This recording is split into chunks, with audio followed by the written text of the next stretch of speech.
नमस्कार आप सभी का स्वागत है फॉर स्टडी पावर में। मेरा नाम है अमन और ये है कंप्यूटर साइंस सीरीज का फर्स्ट लेक्चर। ठीक है। क्लास 12 कंप्यूटर साइंस सीरीज का आज से शुरू होने जा रहा है, फर्स्ट लेक्चर है ये। तो लेक्चर स्टार्ट करने से पहले तीन चीज़ पहले बता दें, जितना भी आपका डाउट्स होगा वो आप कमेंट सेक्शन में पूछ लेना। और ये लेक्चर सीरीज किन के लिए है? Bihar board, UP board, JAC board और अदर स्टेट्स बोर्ड्स के लिए है, जिनका भी सिलेबस इनसे मैच करता है, मिलता जुलता है, उनके लिए। लेक्चर का जो नोट्स है वो आपको डिस्क्रिप्शन में मिल जाएगा। तो चलिए शुरू करते हैं लेक्चर 1। तो फर्स्ट लेक्चर में हम लोग पढ़ेंगे कंप्यूटर सिस्टम और ऑर्गेनाइजेशन में, यूनिट 1 से हम लोग शुरू करने जा रहे हैं। जिसमें जिसमें कि हम लोग को पढ़ना है क्लासिफिकेशन ऑफ कंप्यूटर्स के बारे में। फिर सिस्टम्स ऑफ कंसेप्ट के बारे में पढ़ेंगे, सिस्टम सॉफ्टवेयर्स के बारे में पढ़ेंगे, ऑपरेटिंग सिस्टम के बारे में पढ़ेंगे और थोड़ा यूटिलिटी से सॉफ्टवेयर्स के बारे में भी पढ़ेंगे। ठीक है, शुरू करते हैं बिना कोई देरी किए। अब इतना कुछ पढ़ने से पहले पहले तो जान तो ले कंप्यूटर होता क्या, व्हाट इज अ कंप्यूटर। तो a computer is an electronic device capable of processing data according to instruction. Instruction क्या होते हैं? आदेश होते हैं। जो हम लोग इसको आदेश देते हैं, जो ऑर्डर देते हैं प्रॉपर, उसको जो काम दे रहे हैं वो कर रहा है कि नहीं। तो कंप्यूटर एक इलेक्ट्रॉनिक डिवाइस है, ठीक है, बिजली से चलने वाला उपकरण है, जिसको हम लोग आदेश देते हैं, कुछ काम देते हैं और वो काम हम लोग को करके वो देता है। ठीक है। जैसे कि अगर इसको हम कुछ कैलकुलेट करने दें, प्लस करने दें, माइनस करने दें, तो वो करके हम लोग को देगा। तो नेक्स्ट स्लाइड चलते हैं।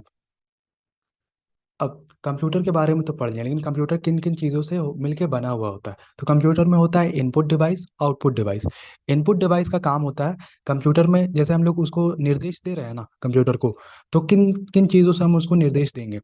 एक हो गया keyboard, mouse, joystick, scanner, web camera और माइक्रोफोन। इस सब से उसमें हम लोग डेटा डालते हैं। और वो डेटा डालने के बाद जब वो काम कर लेता है तो वो किसके थ्रू दिखाता है? आउटपुट डिवाइसेस के थ्रू वो दिखाता है हम लोग को हमारा काम हुआ है कि नहीं। तो मॉनिटर पे वो शो करता है, दिखाता है, प्रिंटर के थ्रू, स्पीकर, प्रोजेक्टर, हेडफोन्स। तो ये सब क्या है? Output devices. और क्या क्या से कंप्यूटर बना हुआ था, मिलके बना हुआ था? Processing unit. अब उसको तो हम आदेश दे दिए, लेकिन वो काम करता कहाँ है? कंप्यूटर का मेन ब्रेन है कहाँ? वो है computer central processing unit, CPU में। समझे? यहीं पे वो सारा काम करता है और फिर आउटपुट डिवाइसेस के थ्रू हम लोग को बताता है। और मान के चलो हम लोग को कभी कभी चीज़ों को स्टोर करना, वहीं पे सेव करके रखने का मन हो, तो हम लोग कहाँ सेव करेंगे? स्टोरेज यूनिट से। उसमें एक स्टोरेज यूनिट भी होता है जहाँ पे हम लोग सारा अपना जो काम होता है वो हम लोग सेव करके रखते हैं, स्टोर करके रखते हैं। समझे? ये हार्ड डिस्क है जहाँ पे हम लोग का सारा डेटा सेव होता है।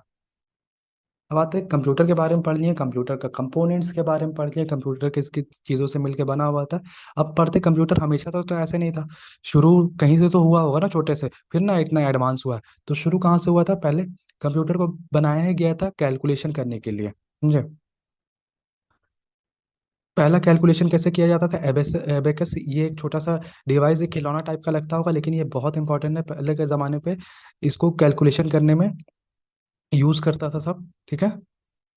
अब उसके बाद क्या हुआ? फर्स्ट जनरेशन कंप्यूटर आता है 1940 और 1956 के बीच में, जिसमें देख रहे हो वैक्यूम ट्यूब्स का यूज होता था। देख रहे हो कितना बड़े बड़े कंप्यूटर्स है पीछे में। इंसान से बड़ा तो कंप्यूटर है। फर्स्ट जनरेशन कंप्यूटर इतना बड़ा था। फिर फर्स्ट जनरेशन कंप्यूटर के बाद आया सेकंड जनरेशन कंप्यूटर, जब हम लोग का ट्रांजिस्टर्स बना। ट्रांजिस्टर बनने के बाद छोटा हो गया कंप्यूटर। ये देखो थोड़ा सा टेबल का साइज का हो गया। ये क्या है? आदमी से भी बड़ा है। ये देखो टेबल का साइज का थोड़ा हो गया। उसके बाद हुआ सेकंड जनरेशन कंप्यूटर के बाद आए हम लोग थर्ड जनरेशन कंप्यूटर, जब हम लोग का पहले वैक्यूम ट्यूब, फिर ट्रांजिस्टर, फिर आईसी इंटीग्रेटेड सर्किट का यूज हुआ, तो कंप्यूटर और छोटा होते गया। देखो छोटा हो गया ना। पहले क्या था? इंसान के से भी बड़ा था, फिर टेबल का साइज का हो गया। उसके बाद फिर और छोटा हो गया उसके। फिर आया हम लोग का माइक्रो प्रोसेसर। अभी जो लोग हम लोग कंप्यूटर यूज करते हैं ना, वो माइक्रो प्रोसेसर पे ही बेस्ड है। ठीक है। ये फोर्थ जनरेशन कंप्यूटर, 1999 तक fourth generation computer micro processor तक था। ठीक है। उसके बाद क्या हुआ? Fifth generation computer. अब जो हम लोग यूज कर रहे हैं ना, वो है फिफ्थ जनरेशन कंप्यूटर, जिसमें एआई वगैरह का भी हम लोग यूज करते हैं, आर्टिफिशियल इंटेलिजेंस का। फिफ्थ जनरेशन कंप्यूटर कब से? 2000 से अभी फ्यूचर तक जाएगा। ठीक है। अब क्या पढ़ें? कंप्यूटर के बारे में पढ़ लिए, कंप्यूटर किन किन चीज़ों से मिलकर बना हुआ था वो पढ़ लिए, कंप्यूटर कहाँ से शुरू हुआ और कहाँ पे अभी हम लोग हैं वो भी पढ़ लिए, कंप्यूटर का एवोल्यूशन हम लोग देख लिए। ठीक है। अब कंप्यूटर को क्लासिफिकेशन, कितने कितने टाइप्स के होते हैं कंप्यूटर, उसको क्लासिफाई हम लोग किस तरह से करते हैं, वर्गीकरण इसका कैसे करते हैं, बांटते कैसे। तो साइज के साइज के बेसिस पे हम लोग बांटते हैं इसको, कितना बड़ा छोटा है। ठीक है, पहला होता है सुपर कंप्यूटर, ये सबसे बड़ा होता है। फिर micro computer, mini computer, personal computer, ये साइजेस के बेसिस पे बटा हुआ है। ठीक है, साइज के बेसिस पे समझ गए। फिर आते हैं पर्पस के बेसिस पे कि कंप्यूटर का काम क्या है। या तो वो जनरल पर्पस होगा या तो वो एम्बेडेड सिस्टम होगा। जनरल पर्पस का मतलब जो हमारे पास हम जो अभी पीसी यूज कर रहे हैं, लैपटॉप यूज कर रहे हैं, वो जनरल पर्पस है, उसमें सारे कुछ काम हो जाएंगे। ठीक है, लेकिन एक होता है एम्बेडेड सिस्टम। एम्बेडेड सिस्टम मतलब जो गाड़ी में जो कंप्यूटर लगा हुआ रहता है, डिस्प्ले लगा हुआ, जो अप्लायंसेस में मतलब कि एसी वगैरह में लगा रहता है, फ्रिज वगैरह में लगा रहता है कंप्यूटर छोटा छोटा, उसमें उसमें ना कोडिंग रहता है कि अगर रूम का टेम्परेचर, मान लो एक एसी के एग्जांपल लेते हैं, रूम का टेम्परेचर इतना रहा, मान लो गर्म हो गया, तो उसको इतना ठंडा करना, वो कैसे पता चला? वो कंप्यूटर को है ना, कंप्यूटर ही एनालाइज किया ना टेम्परेचर देख के। तो वो एम्बेडेड सिस्टम में आएगा कि उसको पर्टिकुलर छोटा सा काम करने के लिए एम्बेडेड सिस्टम है, और ज्यादा काम करने के लिए जनरल पर्पस है। समझ में आया? कोई अगर डाउट होगा इसमें तो आप कमेंट सेक्शन में पूछ लेना। ठीक है, अब आते हैं, नेक्स्ट चलते हैं। Classification of computer data handling के मामले में, डेटा हैंडलिंग कैसे करता है? अब अगर एनालॉग डेटा हुआ तो वो एनालॉग कंप्यूटर करेगा। ठीक है, और डिजिटल कंप्यूटर डिजिटल डेटा वगैरह करता है। और इन लोग दोनों का मिश्रण जो है वो हाइब्रिड कंप्यूटर कहलाता है। समझ में आया? डिजिटल कंप्यूटर को जो एनालॉग कंप्यूटर का जो स्क्रीन होता है वो बहुत ज़्यादा ग्राफिक्स उसमें नहीं देखने के लिए मिलेगा। ठीक है, पिक्चर्स वगैरह उसमें नहीं रहेगा। और जो डिजिटल कंप्यूटर है उसमें ज़्यादा पिक्चर्स वगैरह का यूज़ होता है, ज़्यादा अच्छे से हम लोग को चीज़ें समझ में आती है। ठीक है, और दोनों का जो मिश्रण है ना उसको बोलेंगे हाइब्रिड कंप्यूटर। ठीक है, अब आते हैं टेक्नोलॉजी का बेसिस पे हम लोग कंप्यूटर को क्लासिफाई कर सकते हैं। पहला जनरेशन क्या था? वैक्यूम ट्यूब का यूज करता था ना, वैक्यूम ट्यूब देखो ऐसा होता है। फिर सेकंड जनरेशन क्या हुआ? ट्रांजिस्टर की यूज किया ना, देखो ट्रांजिस्टर इस तरह का होता है। थर्ड जनरेशन आईसी, और फिर फोर्थ जनरेशन माइक्रो प्रोसेसर्स। ठीक है, टेक्नोलॉजी के बेस पे क्लासिफिकेशन कर दी। अब हम लोग क्या क्या पढ़े हैं अभी तक? कंप्यूटर के बारे में जाने, कंपोनेंट्स के बारे में जाने, एवोल्यूशन कहाँ से हुआ, शुरू कहाँ से हुआ कंप्यूटर, उसके बारे में जाने, फिर क्लासिफिकेशन वर्गीकरण उसका कैसे हुआ उसके बारे में जाने। अब आते हैं सॉफ्टवेयर के बारे में। सॉफ्टवेयर बहुत इंपॉर्टेंट पार्ट है कंप्यूटर का। अगर कंप्यूटर में सॉफ्टवेयर ना होना तो कंप्यूटर एक सिंपल एक डब्बा है, मतलब एक कबाड़ है, बस वो काम ही नहीं करेगा ना सॉफ्टवेयर, वो बस एक, उसमें बस प्लास्टिक और मेटल और बस यही चीज, सब चीज़ है। अब आते हैं सॉफ्टवेयर। सॉफ्टवेयर लेकिन होता क्या है? जब इतना इंपॉर्टेंट है तो होता क्या है, सॉफ्टवेयर समझना भी जरूरी है। Software is essentially a set of instruction or program that tell a computer how to perform a specific task। Software क्या होता है? सेट ऑफ इंस्ट्रक्शन होता है, इसमें बहुत सारा निर्देश होता है, लिखा गया होता है, जो कि कंप्यूटर को बताता है कोई एक स्पेसिफिक काम कैसे करना है। सॉफ्टवेयर का एग्जांपल क्या हो गया? एक्सेल। इसमें क्या होता है? हम लोग डेटा सेव करते हैं। तो ये जो सॉफ्टवेयर में जो प्रोग्राम लिखा हुआ वो डेटा सेव करने के लिए रखा हुआ, डेटा मैनिपुलेट करने के लिए रखा हुआ, डेटा एनालाइज करने के लिए। ठीक है, माइक्रोसॉफ्ट एक्सेल। फिर माइक्रोसॉफ्ट पेंट। पेंट में क्या है? कलर्स वगैरह का यूज होगा, तो इसको इस तरह से बनाया गया है, सिर्फ इसमें पेंट हम लोग कर सकते हैं। फिर माइक्रोसॉफ्ट पावर पॉइंट, इसको इस तरह से बनाया गया है कि इसमें हम लोग प्रेजेंटेशन बना सकते हैं। फिर आते हैं नोटपैड में। नोटपैड में हम लोग सिंपल टेक्स्ट लिख सकते हैं। फिर आते हैं वर्ड, माइक्रोसॉफ्ट वर्ड में। तो ये सब क्या है? एग्जाम्पल, ये सब सॉफ्टवेयर का एग्जाम्पल है, समझे? Unlike hardware which refers to the physical component of the computer. Hardware क्या होता है? फिजिकल कंपोनेंट होता है कंप्यूटर का, मतलब फिजिकल कंपोनेंट मतलब जिसको हम लोग छू सकते हैं, महसूस कर सकते हैं। लेकिन एक सॉफ्टवेयर होता है जिसको हम लोग महसूस नहीं कर सकते, छू नहीं सकते हम लोग। ठीक है, अब नेक्स्ट चलते हैं, सॉफ्टवेयर के बारे में जानिए। सॉफ्टवेयर आप कितने प्रकार के होते हैं? ठीक है, टाइप्स ऑफ सॉफ्टवेयर, दो टाइप का सॉफ्टवेयर होता है। एक सिस्टम सॉफ्टवेयर होता है, एक एप्लीकेशन सॉफ्टवेयर होता है। चलो एग्जांपल ले लो का देखते हैं। सॉफ्टवेयर दो टाइप होता है, एक सिस्टम सॉफ्टवेयर, एक एप्लीकेशन सॉफ्टवेयर। सिस्टम सॉफ्टवेयर के अंदर बेसिकली आता है ऑपरेटिंग सिस्टम हम लोग का। अगर विंडोज में कोई काम कर रहा है तो उसका पास होगा माइक्रोसॉफ्ट का ऑपरेटिंग सिस्टम। फोन में अगर एंड्रॉइड का फोन यूज कर रहा है तो एंड्रॉइड जो हम लोग फोन बोलते हैं, तो एंड्रॉइड क्या है? ऑपरेटिंग सिस्टम है। iOS क्या है? एप्पल का ऑपरेटिंग सिस्टम है। एप्पल का अगर फोन यूज करते हो तो iOS उसमें ऑपरेटिंग सिस्टम रहता है। उसी तरह उबंटू है, मैक ओएस है, फिर लिनक्स है, ये सब क्या है? Operating system. ये इसके अंदर आता है, सिर्फ सिस्टम सॉफ्टवेयर के अंदर। ठीक है, एप्लीकेशन सॉफ्टवेयर स्पेसिफिक टास्क काम करता है, पूरा करता है। जैसे कि ये क्या है? ब्राउजर है, ये हम लोग को इंटरनेट, ये फायरफॉक्स है ना, फायरफॉक्स, फिर क्रोम, ओपेरा मिनी, ये सब क्या है? एप्लीकेशन सॉफ्टवेयर का। ये पावर पॉइंट, ये सब स्पेसिफिक काम करता है। ठीक है, सिस्टम सॉफ्टवेयर हम लोग का जो हार्डवेयर है और जो यूजर है हम हैं, और कंप्यूटर है, उन लोग दोनों के बीच में बातचीत करने में, जो काम करने में ये सहायता प्रदान करता है सिस्टम सॉफ्टवेयर। ठीक है, और जो एप्लीकेशन सॉफ्टवेयर है उसी पे तो हम लोग काम करते हैं। एप्लीकेशन सॉफ्टवेयर, ये याद रखना, एप्लीकेशन सॉफ्टवेयर जो है वो सिस्टम सॉफ्टवेयर के ऊपर ही रन करता है। बिना सिस्टम सॉफ्टवेयर का हम लोग एप्लीकेशन सॉफ्टवेयर को नहीं यूज कर सकते हैं। ठीक है, समझे? फिर से बोल रहे हैं, अगर कहीं डाउट हुआ तो कमेंट सेक्शन में पूछना, हिचकिचाना मत। ठीक है।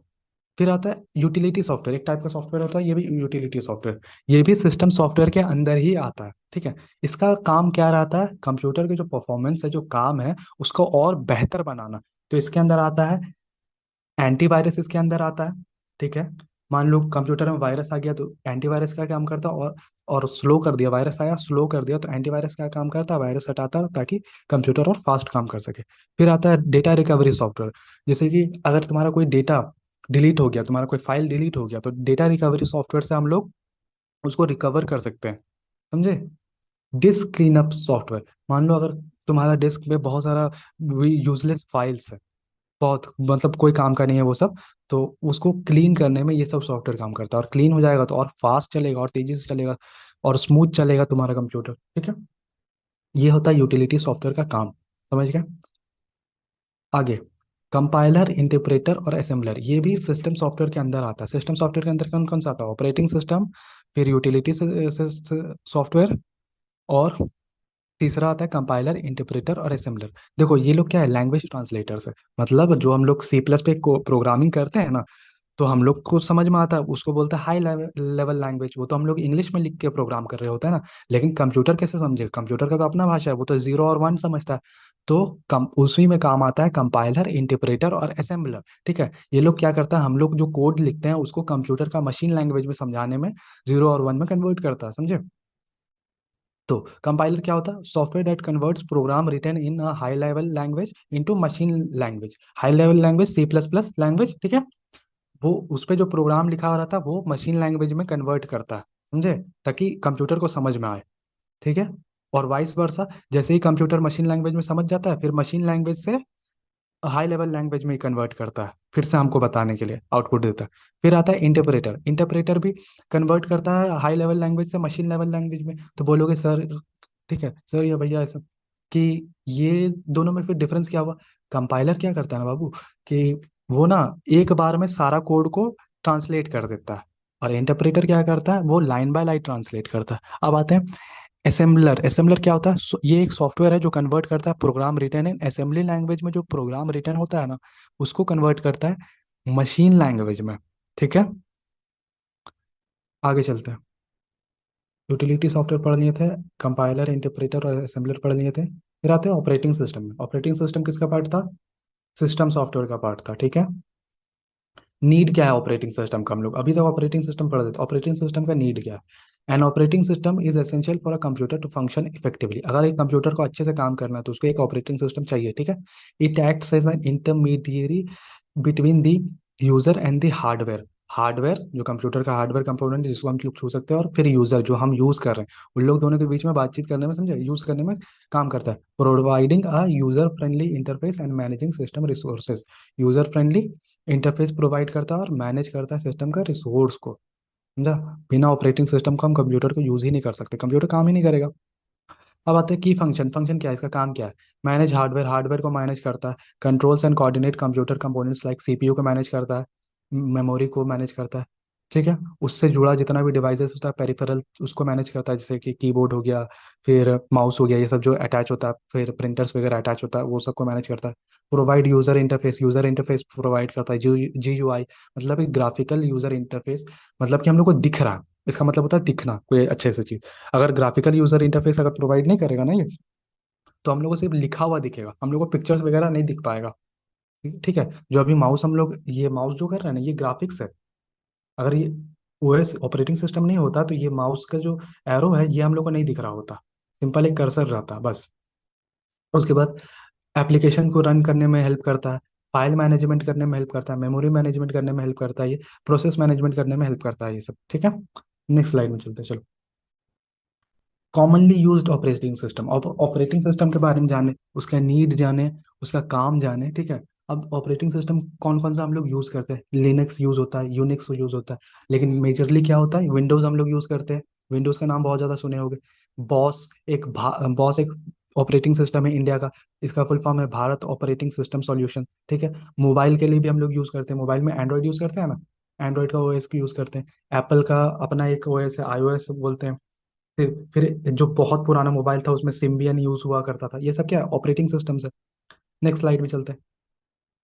अब अब देखो यहाँ तक हम ना हमारा एक बार रिवाइज कर लेते हैं क्या क्या पढ़े थे। चलो, उसके बाद तो चैप्टर यहाँ पे एंड हो गया, लेक्चर रिवाइज करते हैं। कंप्यूटर पढ़ें, कंप्यूटर क्या होता है वो पढ़ें, कंपोनेंट्स ऑफ कंप्यूटर पढ़ें, इनपुट आउटपुट डिवाइसेस, फिर प्रोसेसिंग यूनिट, स्टोरेज यूनिट के बारे में पढ़ें। कंप्यूटर का एवोल्यूशन पढ़े, पहले एबेकस आया, फिर फर्स्ट जनरेशन आया, फिर सेकंड आया, फिर थर्ड, फिर फोर्थ, फिर फिफ्थ आया। उसके बाद क्लासिफिकेशन किस किस बेसिस पे होता है, साइज के बेसिस पे होता है कंप्यूटर का क्लासिफिकेशन। फिर पर्पस, किस काम के लिए, जनरल पर्पस है या एम्बेडेड सिस्टम है, एम्बेडेड सिस्टम अप्लायंसेस के, एसी, कार, ठीक है, फ्रिज वगैरह, ये सब में जो होता है काम, और जनरल पर्पस जो हम लोग यूज़ करते हैं। ठीक है। फिर डेटा हैंडलिंग के लिए एनालॉग है या डिजिटल है। फिर hybrid computer, analog plus digital hybrid हो जाता है। ठीक। टेक्नोलॉजी उसमें क्या यूज़ हो रहा है, वैक्यूम ट्यूब यूज़ हो रहा है, ट्रांजिस्टर यूज़ हो रहा है, या इंटीग्रेटेड सर्किट यूज़ हो रहा है। ठीक है। फिर सॉफ्टवेयर क्या होता है ये पढ़े, टाइप्स ऑफ सॉफ्टवेयर पढ़े, system software, application software, system software के एग्जांपल्स देखें, एप्लीकेशन सॉफ्टवेयर के एग्जांपल देखें। फिर यूटिलिटी सॉफ्टवेयर, यूटिलिटी सॉफ्टवेयर वो जो कंप्यूटर का और ज़्यादा परफॉर्मेंस को बढ़ा दे, ठीक है, स्पीड बढ़ा दे उसका। फिर कंपाइलर, इंटरप्रेटर और असेंबलर पढ़ें। ठीक है। उसके बाद फिर ऑपरेटिंग सिस्टम के बारे में थोड़ा पढ़ें, उसका नीड क्या है, ज़रूरत क्या है उसका, फिर उसका काम क्या है, फंक्शन क्या है। ठीक है। फिर जो कॉमनली यूज्ड है ऑपरेटिंग सिस्टम, वो सब के बारे में देखिए, कौन कौन सा ऑपरेटिंग सिस्टम हम लोग यूज़ करते हैं। अब वीडियो अच्छा लगा, ये लेक्चर अच्छा लगा, तो लाइक शेयर और सब्सक्राइब कर देना। ठीक है। जितना भी डाउट है वो कमेंट सेक्शन में पूछना। और ये लेक्चर डेडिकेटेड है, फिर से बता देना, Bihar board, UP board, JAC board और अदर स्टेट बोर्ड्स के लिए। और लेक्चर का नोट डिस्क्रिप्शन में मिल जाएगा। ठीक है। इस तरह डेली लेक्चर एक एक एक करके सारे लेक्चर्स आएगा, तुम्हारा सिलेबस कंप्लीट करवाया जाएगा यहीं पे फुल स्टडी पावर पे। ठीक है। तो थैंक यू, और इसी के साथ लेक्चर एंड करते हैं। जय हिंद।